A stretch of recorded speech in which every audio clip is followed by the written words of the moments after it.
कोई काम करें ना वो अमले मबाह कहलाता है। अमले यानी ऐसा काम जिसको कर लें तो फायदा नहीं होता, सवाब नहीं होता, ना करें तो गुनाह नहीं होता।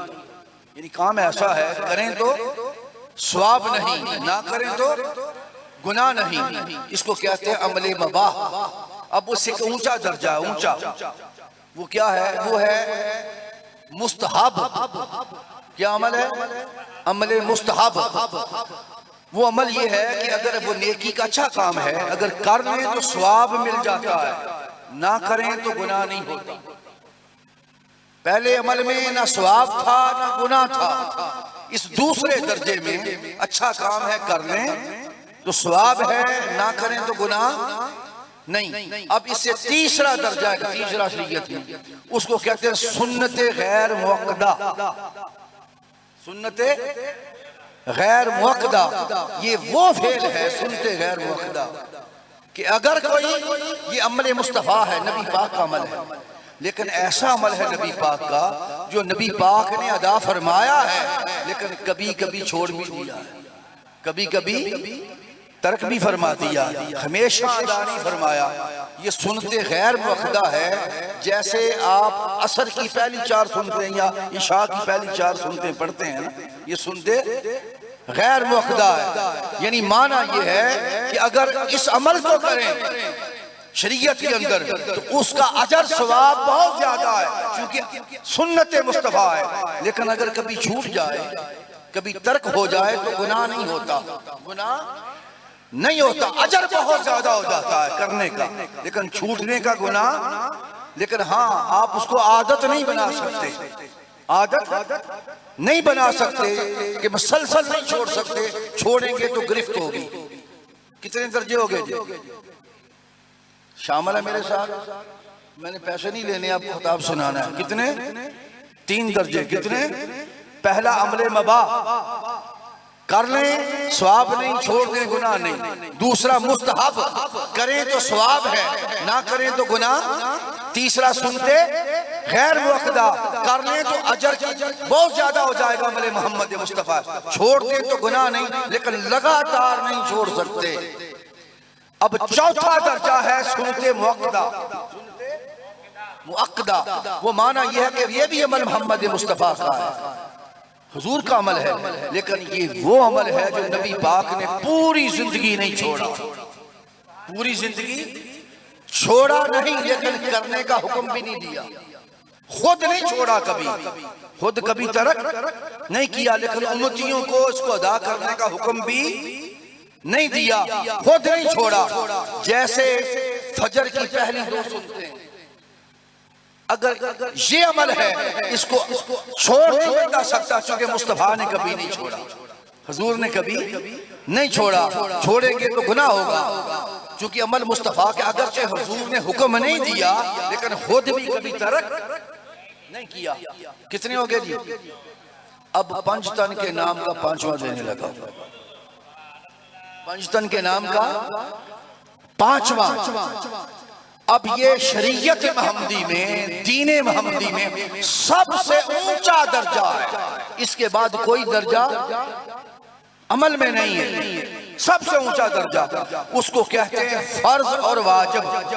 फर्ज और ये वो अमल है जिसको खुदा और मोहम्मद मुस्तफा करने का हुक्म भी फरमाए, और हुजूर उसको सारी जिंदगी छोड़े नहीं बल्कि अदा भी फरमाए, खुद भी अदा फरमाए और साथ करने का हुक्म भी दें। देखें पहले 4 में हुक्म नहीं था, इसमें हुक्म है, इसको फर्ज कहते हैं। इसकी हसीयत ये है, आप वो अमल कर लें जो फर्ज है तो सबसे ज्यादा सवाब इस काम को करने का, अगर छोड़ दें तो सबसे ज्यादा गुनाह इसको छोड़ने का। ये फर्क है फर्ज का, फर्ज का सवाब भी सबसे ज्यादा और फर्ज छोड़ने का गुनाह भी सबसे ज्यादा। अब आए कुरान की इस आयत की तरफ। अल्लाह ने इस आयत में हुक्म दिया है इल्लल मुवद्दत फिल कुर्बा, मुस्तफा की कराबत से मुवद्दत करना हुक्म है। ना ये अमले मबा है कि हसन हुसैन से मोहब्बत की, कोई फायदा भी नहीं, नुकसान भी नहीं, ये अमल भी नहीं, ये मुस्तहब अमल भी नहीं कि फायदा तो है लेकिन छोड़ दे तो गुनाह नहीं। ये ऐसा अमल भी नहीं कि सुनते मुस्तफा है, कभी किया है कभी छोड़ दिया है, ये अमल भी नहीं। दर्जा इसका भी नहीं मुअद्दद का कि ये हुजूर ने हमेशा किया है लेकिन करने का हुक्म नहीं दिया, बल्कि ये आखिरी दर्जा है शरीयत के अंदर के हसन हुसैन से प्यार, फातिमा तुज़ ज़हरा का अदब व हया, अली से मोहब्बत दर्जाए फर्ज है। अगर करेंगे तो सवाब सबसे ज्यादा होगा, अगर इनकी मोहब्बत छूट जाए तो गुनाह भी सबसे ज्यादा। इस दर्जा की मोहब्बत है। अब समझ गए?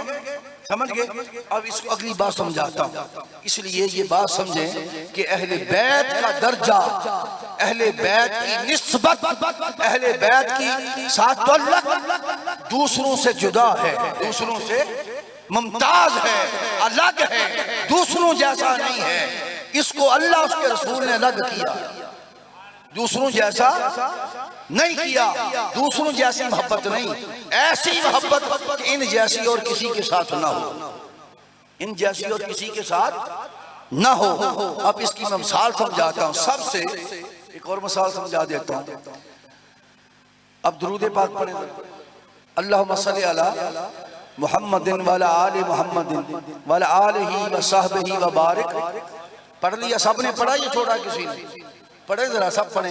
मैं बात करना चाहता हूँ। अल्लाहुम्मा सल्ली अला मुहम्मदिन वाला आलिही व सहबिही व बारिक। मैंने वो पढ़ाया है ना जिसमें कोई इख्तिलाफ नहीं, हम तो सारी पढ़ लेते हैं। अच्छा अब समझाएंगे अल्लाहुम्मा सल्ली अला। अच्छा ये जो दुरूद आपने पढ़ा कबूल हुआ या नहीं हुआ? हो गया, क्योंकि अल्लाह ने फरमाया इन्नल्लाह व मलाइकतहु युसल्लूना अलन नबी, बेशक मैं और मेरे सारे फरिश्ते हर वक्त मोहम्मद मुस्तफ़ा पर दुरूद पढ़ते रहते हैं। ऐ ईमान वालो, तुम भी मेरे हबीब पर दुरूद व सलाम पढ़ो, जैसे सलाम पढ़ने का हक है। तो हुक्म इलाही है और अल्लाह की सुन्नत है, और अल्लाह को हमने अर्ज किया आप पढ़े, तो वो तो पहले ही पढ़ रहा है। कबूल है ना? कबूल है। अब आपको दर्जा बताना चाहता हूँ। मैंने कहा कि इनकी शान, इनकी अजमत, इनकी हर निस्बत दूसरों जैसी नहीं, मुमताज और जुदा है। मैंने सबसे अफजल अमल लिया है नमाज का, वो समझाने के लिए। अब नमाज पढ़े, नमाज ये सलाम था, दुरूद सलाम। अब नमाज को लेता हूँ। नमाज के अंदर 7 फर्ज हैं। कितने डॉक्टर साहब, कितने फर्ज हैं? सब शामिल हो मेरी बात में। मैं चाहता हूं आपको सबक पढ़ा के ऐसा जलाऊं कि आप खुद सारे इसके हाफिज हो जाएं, हाफिज हो जाएं इस खिताब के, तकरीर के। आपको जिंदगी भर आपके दिल से ये नक्शा ना मिटे, मैं ये चाहता हूं। 7 फर्ज हैं। कितने?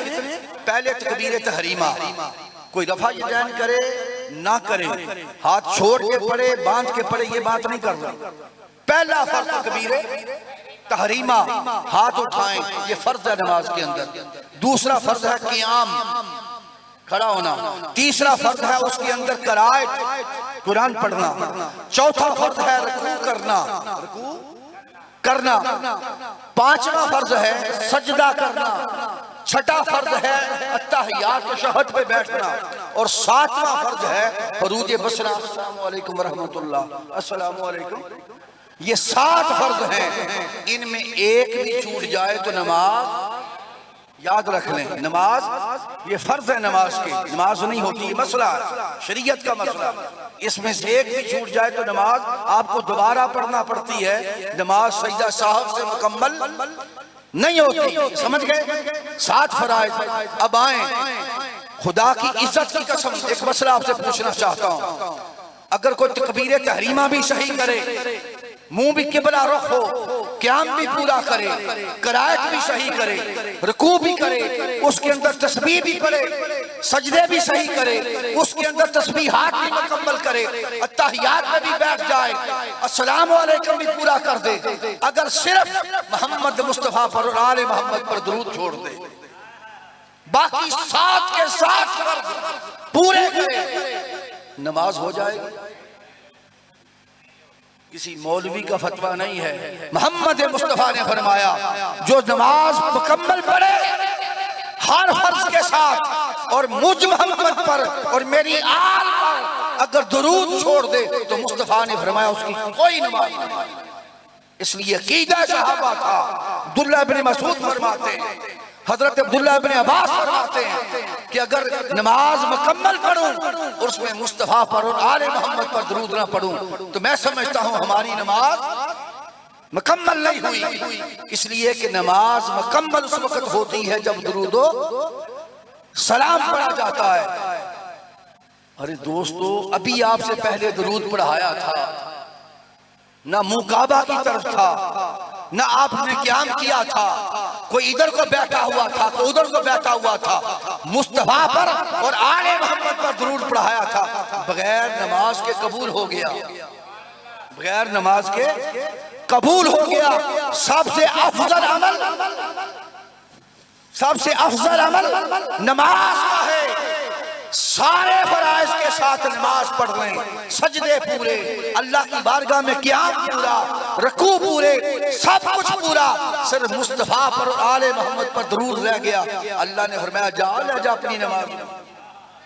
हुजूर ने फरमाया मुझे तेरी नमाज नहीं चाहिए, ले जा, इसलिए कि इसमें दुरूद न मोहम्मद पर बहन आले मुस्तफा पर है। दुरूद के बगैर नमाज मुकम्मल नहीं। इसका मतलब है कि इनका अहमियत और है, बाकी हर है और अमल की अहमियत और है। अब तीसरी मिसाल समझा कि इनका दर्जा दूसरों जैसा नहीं। हदीस है जी बुखारी शरीफ की, मुस्लिम शरीफ की, तिरमिज़ी शरीफ की, अबू दाऊद की, सित्ता बड़ी बड़ी है। और इस हदीस की रावी है उम्मुल मोमिनीन अम्मा आयशा सदीका, दूसरे रावी हैं हजरत उमर फारूक आज़म, तीसरे रावी हैं हजरत अबू सईद खुदरी, चौथी रावी हैं उम्मुल मोमिनीन उम्मे सलमा। चार रावी इस हदीस के, और हदीस सबसे ऊंचे दर्जे की। आका अलैहिस्सलाम ने काली कमली ओढ़ी हुई थी। कौन से रंग की? बोले यार, काले रंग की कमली ओढ़ी हुई थी। आज चूंकि जाकर और मौलवी आ गए हैं ना, पेट की कमाइयां नहीं खड़ी होने देती, इसलिए हर बात को मुतनाज़ा कर दिया इल्ला माशाअल्लाह। ये काला रंग सुन्नते मुस्तफा है। काली कमली किसकी थी? और हदीस में कौन सी दे रहा हूं? बुखारी शरीफ की। शिया का मसला नहीं है, उस वक्त शिया बेचारा था ही कोई नहीं, ना कोई सुन्नी था, ना कोई देवबंद था, ना कोई बरेलवी था, या मोहम्मद मुस्तफा थे या सहाबा रसूल। उस वक्त तो कोई मसला नहीं ना बना जी। काले रंग की मुस्तफा ने कमली ओढ़ी। अब इसके साथ दूसरी बात भी कर दूं, काबा शरीफ, काबातुल्लाह सदियों से खड़ा है ना दौरे मुस्तफा से, जिसकी तरफ मुंह करके नमाज पढ़ते हैं, उसको कौन सा लिबास रंगा बनाया हुआ? शिया ने बनाया, वहाबियों ने बनाया, बरेलवियों ने, देवबंद ने, किसने पहनाया? मोहम्मद मुस्तफा ने, सहाबा रसूल ने। अब काला अगर लिबास पहनाना मना होता तो हर किसी को पहनाते, ना पहनाते काबे को ना पहनाते जिसकी तरफ हम सब ने नमाज पढ़नी है। मैंने कहा ये पेट की कमाइयां हैं, इसलिए शिया सुन्नी का मसला निकालें। जो हकीकत है मैं आपको सुना के जाना चाहता हूं। अब काली कमली मुस्तफा ने ओढ़ी हुई थी, कौन सी? काले रंग की।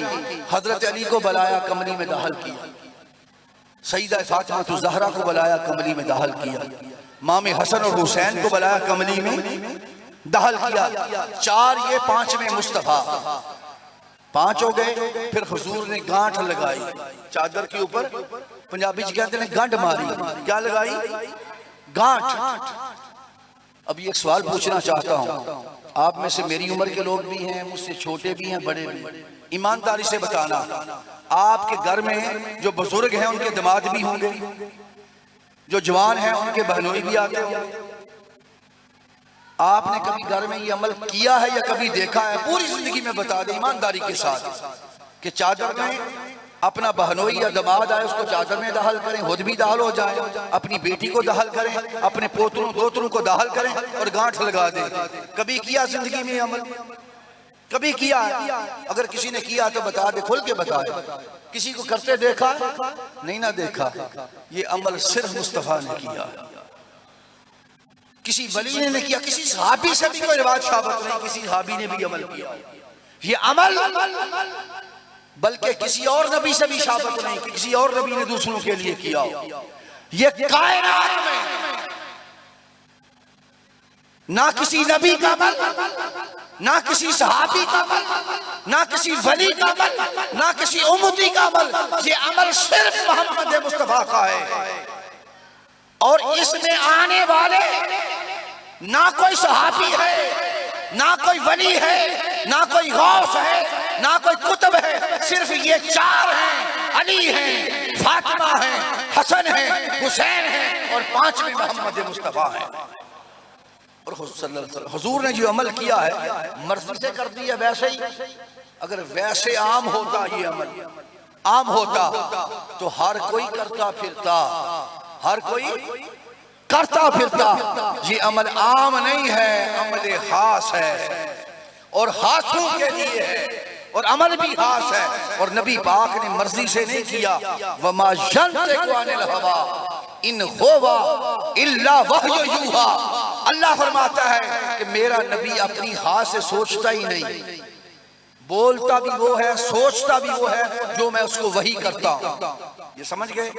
ये अमल आम नहीं है। अमल अगर आम होता तो मैंने आपसे पूछा है, हजारों किताबें उठा के देख लें, किसी मकसद फिक्र का बंदा आ जाए, खुला चैलेंज है। और टाइम क़यामत तक, टाइम क़यामत तक है। जब चाहे आके मुझे बता दे कि हमने फला बंदे को ये अमल जो मुस्तफा ने किया हमने करते देखा था।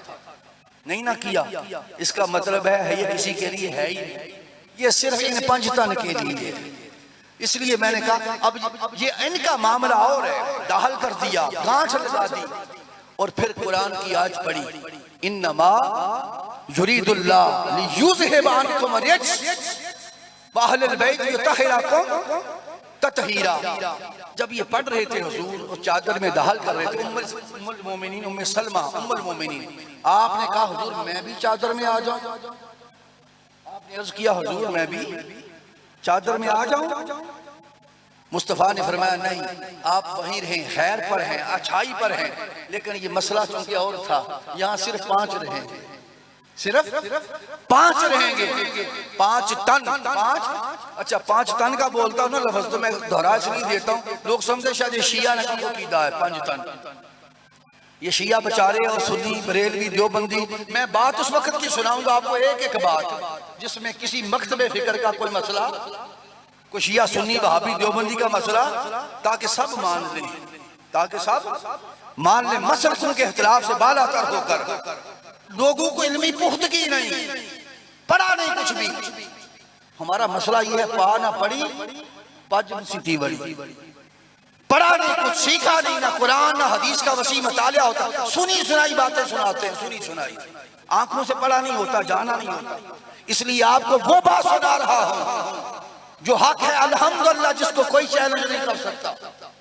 क्यों कि बात वो है जो सिका हो और मुस्तफा की या सहाबा रसूल की या खुदा की फरमाई है, जिसमें कोई शक की गुंजाइश। मेरी बात हो तो शक हो सकता है, किसी दूसरे की बात हो तो गलती हो सकती। मैंने अपनी बात ही नहीं करनी, बात उनकी करनी है जिनकी किसी बात में कोई गलती का इम्कान भी नहीं है, और उस कलाम की करनी है जिसमें शक की ला रही बफी, जिसमें शक की गुंजाइश नहीं होती। अब बता रहा था कि वो जो 5 उसमें आगे फरमाया सलमा तुम रहो। अब ये जो 5 हैं, 5 अब मुझे बताएं, अल्लाह ने फरमाया इन्नमा युरीदुल्लाह, अल्लाह का इरादा ये है कि तुमसे हर किस्म के रिजस को दूर करे। रिजस के 7 मानी है। कितने मानी है? रिजस का माना होता है नापाकी, रिजस का माना होता है पलीदी, रिजस का माना होता है गलाजत, रिजस का माना होता है गंदगी, रिजस का माना होता है गुनाह, रिजस का माना होता है गुनाह का मैल, गुनाह का। अब अल्लाह ने फरमाया इरादा ये है मेरा, अल्लाह का इरादा ये है कि अहले बैत, अहले बैत मुस्तफा तुमसे हर किस्म के रिजस को दूर रखे, दूर करे हर किस्म के रिजस को। यानी कि अब ये समझे, इधर उठ के जरा ये मेरे साथ मिल जाए जरा, ये हम दोनों इकट्ठे हैं ना, ये दोनों मिले हुए हैं। आपने दो का जिक्र करना, ये बेटा है मेरा, छोटा भाई है, बेटों की तरह है, भाइयों की तरह इकट्ठे हम खड़े हैं। आपने दो का जिक्र करना हो तो अरबी का कायदा ये है कि अगर दो जुड़े हुए चीजें, बेटे जुड़े हुए चीजें, मिले हुए लोग इकट्ठे हो, उनका जिक्र करना हो तो लफ्ज़े मिन से बयान करते हैं, लफ्ज़े मिन से। जैसे फरमाया अल हुसैन मिन्नी वना मिनल हुसैन, हुसैन मुझसे है, मैं हुसैन से हूं, कोई फर्क नहीं, साथ है, लफ्ज़े मिन करते हैं। अगर कोई बयान दो का ही करना हो, वजूद दो ही हो लेकिन इकट्ठे ना हो, जैसे एक यहाँ है एक दरवाजे के पार है, उन दो का जिक्र करना हो तो अरबी में लफ्ज़े मिन नहीं होता, लफ्ज़े अन होता है, लफ्ज़े अन होता है। अब यहाँ अल्लाह पाक ने फरमाया कि ए पंजतन अहले बैत मुस्तफा, आपको पाक करने के लिए यहाँ नहीं भेजा कि आप पाक हूं, पाक बनाकर भेजा है, पाक बनाकर भेजा है। और रिजस को आपसे दूर, अनकुम पलीती, नपाकी, गलाजत, गंदगी आपसे पहले ही दूर थी। अल्लाह ने इरादा किया दूर से और दूर कर दे, दूर से और दूर कर दे। आपकी ऐसी हस्ती बनाया है कि आपके करीब कोई गंदगी, कोई गलाजत, कोई गुनाह का मैल पहले भी करीब नहीं था। फिर करीब तो क्या था, अल्लाह का इरादा हुआ कि दूर से और दूर कर दे, चूंकि आप ऐसे हैं कि दूसरों जैसे नहीं। अब इसमें अगली बात जो करना चाहता हूं, ध्यान से सुनिएगा जरा तवज्जो के साथ। हम दुनिया में आए थे तो पाक आए थे या नापाक? सब बोले नापाक थे, गंदगी थी, पलीदी थी। किससे पाक हुए? पानी के साथ। किसके साथ? पानी है मेरे पास, पानी रखा हुआ है, चलिए रखिए, मैं मिसाल देनी है। मैंने पानी के साथ हमें गंदगी लग जाए, पलीदी लग जाए तो किससे पाक करते हैं? पानी से। ये है पानी, मैंने समझाना है आपको, ये क्या है? पानी। पानी से क्या करते हैं? नापाकी को, पलीदी को, गंदगी को पाक करते हैं। ऐसा ही है कि नहीं? पानी क्या करता है? पलीदी को, नापाकी को, खोल के बोले, पाक करता है। अच्छा, पक्की बात है। अच्छा, अगर इसमें गंदगी आ जाए थोड़ी सी पानी के अंदर, आपके गिलास में, आपकी बाल्टी में, आपके टब में, आपकी टैंकी के अंदर अगर आ जाए पलीदी, पेशाब का कतरा गिर जाए, गोबर गिर जाए, कीचड़ गिर जाए, तो उस पानी को से पाक कर लेंगे कपड़े, वुजू कर लेंगे। आप तो अभी कह रहे थे पानी पाक करता है, आपने अभी मुझसे कहा था 1 मिनट पहले, मैंने पूछा था कि पानी क्या करता है, आपने क्या कहा था? पाक करता है। अभी आपसे पूछा कि इसमें खुद गंदगी आ गई, नापाकी आ गई, तो आप कहते हैं ये नहीं करता, अब ये पलीद करेगा, अब ये पलीद करेगा। इसका मतलब है कि पानी उस वक्त तक पाक करता है जब तक खुद पाक होता है। अगर खुद पाक ना रहे तो दूसरे को पाक नहीं ना कर सकता, नहीं ना कर सकता। यानी कि पाक हो तो दूसरों को पाक करता है, खुद पलीद हो जाए तो दूसरों को पाक। अच्छा, तीसरी बात अब करने लगा, अब आपने फिर जाना अपनी बात से, अब तीसरी करने लगा।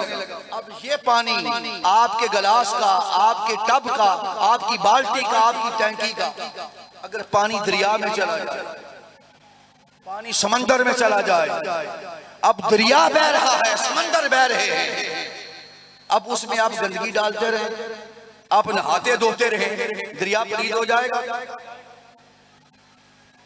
अभी तो आप कह रहे थे पानी में पलीदी डालें तो पलीद हो जाता, अब फिर मुकर गए। पानी में पलीदी डालें तो आपने कहा था पलीद हो जाता है, मैंने कहा दरिया में पलीदी डाल लें, नापाकी डाल लें, समंदर में डाल लें तो पलीद होता, आप कहते नहीं होता। क्यों? वजह सुन लें, जब तक पानी हद में होता है, पानी हद में होता है, वो कभी पाक होता है कभी नापाक हो जाता है।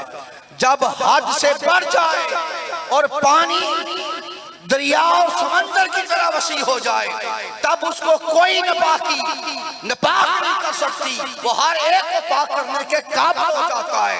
अब फरमाया वयुत्तहिराकुम तत्हीरा, ए अली, फातिमा तु ज़हरा, हसन और हुसैन इस दर्जा पर हैं, ये महदूद पानी की तरह नहीं है, ये समंदरों की तरह पाक हैं, दरियाओं की तरह पाक हैं। अगर कोई खताकार, गुनाहगार, स्याकार, गुनाहों समेत इनकी मोहब्बत की तरफ आ जाए, इनके प्यार की तरफ आ जाए, उनको इनसे मोहब्बत हो जाए, मुवद्दत हो जाए, तो उसके गुनाहों को मिटा देते हैं, उनकी नापाकियों को दूर कर देते हैं।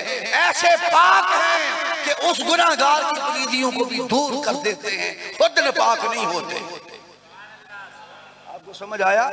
ये तत्हीराकुम तत्हीरा, पाक भी हैं और पाक करने वाले भी हैं, पाक भी हैं और पाक करने वाले भी हैं, इस दर्जा पर हैं, इस मकाम पर हैं। अब मैं चौथी मिसाल कुरान और हदीस से देने लगा हूं। ये कुरान पाक, इसमें याद कुरानी है कोई आपके पास कुरान पाक? मैं चाहता हूं आपको सिखा दूं, आज खिताब आपको याद रहे, अब सारी जिंदगी इन मिसालों को याद रखें, दिखाना चाहता हूं। अभी ये कुरान पाक आ गया, पहले पानी दिखाया ना आपको, नमाज बताई है, अब ये कुरान है, ये अल्लाह का कलाम किताब। अगर बंदे पर गुस्ल वाजिब हो, बंदा पलीद हो, कुरान पाक को पकड़ लेता, पकड़ सकता है? कोई माई का लाल को बली बता दे, गौस भी हो तो छू नहीं सकता, कुतुब भी हो तो छू, सहाबी भी हो तो छू नहीं सकता। रुए जमीन पर कुरान को हर वक्त कोई उस वक्त छू सकता है जब खुद पाक हो, जिस वक्त वो हालत नापाकी में हो, कुरान को छू नहीं सकता। ये मुसलमान असूल है दीन मोहम्मदा का, शरीयत मोहम्मदी का। अब मुस्तफा ने फरमाया अली माल कुरान वल कुरान मा अली, अली कुरान के साथ है, कुरान अली के साथ है। कितना साथ है कि कभी कभी साथ होता है, कभी कभी छोड़ देता नहीं। फरमाया नहीं यफ्तारे का हत्ता यारे लोगों, ये कुरान अहले बैत और अली के साथ इस तरह है, जुड़ा हुआ है कि हौज़े कौसर पर भी आएंगे, अली और कुरान इकट्ठे आएंगे। ये कभी जुदा नहीं होते, चूंकि जुदा तब हो जब कोई नापाक हो। ये भी पाक है, वो भी पाक है, और हर वक्त पाक है, हर वक्त। इसलिए ये जो वजूद है, ये पांच तन, ये कभी नापाक और कभी पाक, ये मसला आप और मेरे लिए है, उम्मतियों के लिए है, दूसरों के लिए है, पंच तन के लिए नहीं। ये पंच तन हर वक्त पाक हैं। जो तखेरा को चौथी मिसाल समझ गए, अब पांचवी दे रहे हैं। आपको बताना चाहता हूं, क्या मगालता डाल दिया लोगों ने कि हम जैसे ही हैं जी, ठीक है, बस बाकियों का भी बात करें। आज आप बताना चाहता हूं पंच तन का जिक्र दूसरों जैसा हम क्यों नहीं करते, अल्लाह का क्यों करते हैं? हजरत करमा वाला शरीफ के मरीद हैं, आले रसूल को मानने वालों, हजरत करमा वाला शरीफ से सिर्फ इसलिए प्यार करते हो ना, खून मोहम्मद मुस्तफा है, और तो कोई वजह नहीं कि मुस्तफा की आल है। अलीपुर शरीफ वाले मानने वाले इसलिए प्यार करते हैं अलीपुर शरीफ से कि खून मोहम्मद मुस्तफा है। बगदाद शरीफ के मुरीद, मैं बगदाद शरीफ में बैठ हूँ, गौसुल आज़म शेख अब्दुल कादिर जिलानी रज़ी अल्लाह ताला, इसलिए प्यार करते हैं कि खून मुस्तफा है। अरे खून मुस्तफा की निस्बत से प्यार करने वालों, आओ बताऊं, ये निस्बतों को पाक मानने वालों, खुद मोहम्मद का और अली का, फातिमा ज़हरा का, हसन हुसैन की पाकीज़गी का क्या आलम था, क्या आलम था। मस्जिद नबवी शरीफ में दरवाजे खुले थे, दरवाजे सासित्ता की हदीस पाक, सासित्ता की दरवाजे खुले मस्जिद के अंदर। हुजूर ने फरमाया सब दरवाजे बंद कर दें, सब दरवाजे बंद कर दें। क्यों? कि बंदा कभी पाक होता है, कभी नापाक होता है। किसी कभी हालत होती है वुजू वाली, कभी होती